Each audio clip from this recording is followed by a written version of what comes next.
What is up, everybody, and welcome back to the channel. If it is your first time joining us here in the dorm room, my name is Layton and welcome to the channel. Today we have a very exciting, or you could even say fantastic, video for you guys, as we will be reviewing the Fantastic Four First Steps. So without further ado, let's get right into the video. So I was fortunate enough to see Fantastic Four First Steps last night in theaters on July 24th, 2025, and I have to say I just absolutely loved this movie, and I thought they did a really well job at executing it on screen. Now I'm going to keep this review spoiler free until the end of the video, so if you are watching this video prior to watching the movie, make sure to look out for that spoiler warning towards the end of the video. This adaptation of the Fantastic Four on screen is definitely my favorite and by far the best in my opinion out of the ones we have got. With that being said, there's a ton of things I loved about the movie, but there are a few things that I was kind of mixed about while watching and walking out of the theater. I will get to those in a minute, but first off, let's start off with the positives. The first major positive that I absolutely loved about this movie was the cinematography and the VFX. This movie has some of the best VFX Marvel has ever had, and out of all of them, I think Silver Surfer and Galactus have to be like an achievement for Marvel in cinema. Galactus looked absolutely stunning for his size, and comparing him to someone like MODOK and how that turned out, they definitely learned their lesson with that, and they have improved on this a ton. And with that being said as well, the Silver Surfer looked absolutely great. The VFX work on her was amazing. There's a specific scene where it's in the trailer, so it's not really a spoiler, where Johnny flies up and grabs her board and looks at her, and just the reflection off of her metallic surface is just jaw-droppingly gorgeous. And another thing to touch on while we're talking about the visual aspects of this movie is just how great and how well the 60s aesthetic worked for this film. The suits looked great, the city looked great, all the little details they designed with the VFX and the set pieces were awesome. Props as well, because there was a restaurant in this movie called Layton's, so I got a little cameo, if you will. But other than that, the Baxter Building and the Fantastic Car were just so grand and just fit this aesthetic so well that I was so pleased with the choice to make this on a separate universe.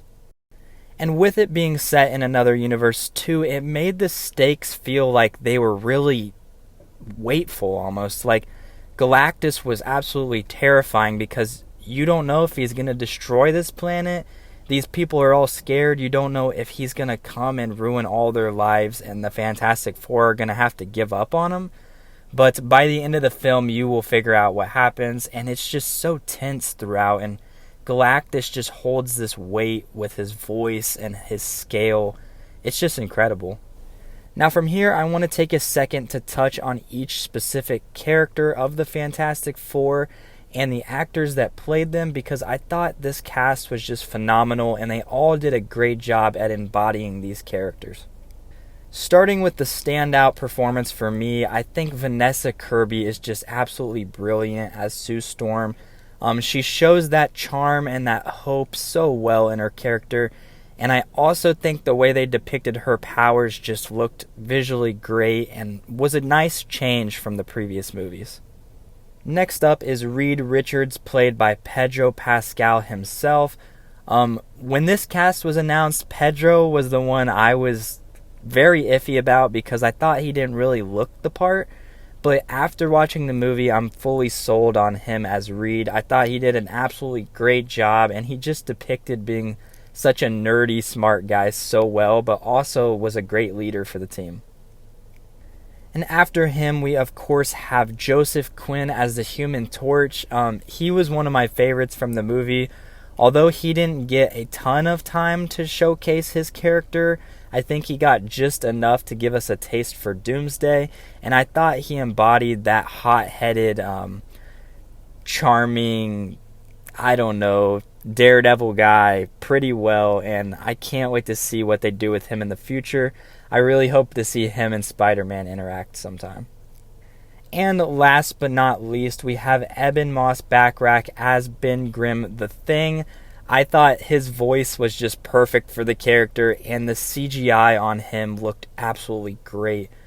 This is by far the best version of the Thing we have seen live action, but however, with that being said, he did get the short end of the stick in my opinion and didn't get the most screen time. I hope to see more of him in the future, but I wasn't too mad because I felt like he got a decent amount of storyline in the previous films. And before wrapping up this section of the video, I just wanted to share a few final praises that I had regarding the film, and the first of those is going to be the overall messaging of the story. For this movie, it was obviously family, and basically just saying that if you stick by your family through thick and thin, that you guys can overcome obstacles bigger than yourselves. Other than that, although I'm not a parent, it was beautiful to see how they depicted parenthood and just how scary it can be, even if you're a superhero, but yet how determined you should be for your child and how selfless you need to be for them growing up. Second of all, I want to praise the beautiful score that Michael Giacchino wrote. He absolutely cooked with the Fantastic Four theme music, and the way they used it throughout the film just worked so well in so many different ways, and I can't wait to hear this theme again in Avengers Doomsday and the future of the MCU. And last but not least, the final praise I will share with you guys regarding this film is just how beautiful the space cinematography was. There was multiple times I felt like dropping my jaw down because of how stunning it was on the screen. Specifically, there was one scene that's titled Space Chase Scene. You guys are going to have to experience it for yourself if you haven't already. However, just pay attention to the Silver Surfer and the way that she uses her board. The Marvel directors, Matt Shakman, props to him because whoever directed this scene and choreographed it, it was just so well done and so cool. And the visuals of space are just amazing during it. It was probably my favorite scene of the whole movie. And with all that being said, we are going to go ahead and get into spoiler territory. So if you have not seen the movie and are trying to avoid spoilers, this is your time to click off the video. Thank you for stopping by, and I hope to see you in the future. But anyways, getting into spoilers, I had a few things I was a little mixed about in the movie, and those two things are definitely the pacing. The pacing felt a little bit weird at times. I think it worked, and I wouldn't consider it a con, but it just felt a little off sometimes, especially towards the end, which leads me into my next kind of complaint about the movie, and that is just the final fight with Galactus. Although it was very grand and it looked very cool, I thought they beat him a little bit too easy. I know they didn't kill him, which thank God they didn't kill him. That would have made me so mad. But there was a second there when he popped back out of the portal that I thought he was going to destroy their universe, because my theory going into it was that he was going to destroy the universe and that's how they were going to get to the 616. Because if you saw the Thunderbolts post-credit scene, you know there's a little bit of a tie-in there. But anyways, I think we'll see that in Doomsday, and I didn't mind how they beat Galactus, but I think they just did it a little bit quick. And those are really my only feelings that I was a little mixed about walking out of the theater. And like I said, they were not bad. It was just, I don't know, I just felt a little weird about them. But I'm going to watch the movie again on Sunday, so I think that watching it again will give me a little bit of an understanding of the whole movie overall. And the final thing I wanted to talk to you guys about, spoiler-wise, is just that awesome post-credit scene. So it shows Doctor Doom for our first time, and it shows a bit of his mask where he's talking to Franklin. And man, I looked at my buddies and my jaw just dropped, and this has just got me so excited for Doomsday. I assumed we were going to get a Doctor Doom cameo in the post-credit scenes, but actually seeing it was just a whole different vibe, and it just blew my mind seeing him on screen for the first time.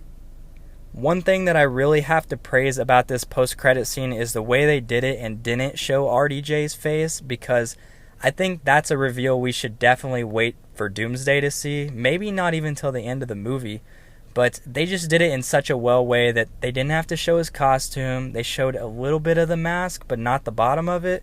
And really all they showed was his green cloak. And I like that because I want it to be a surprise when I watch Doomsday.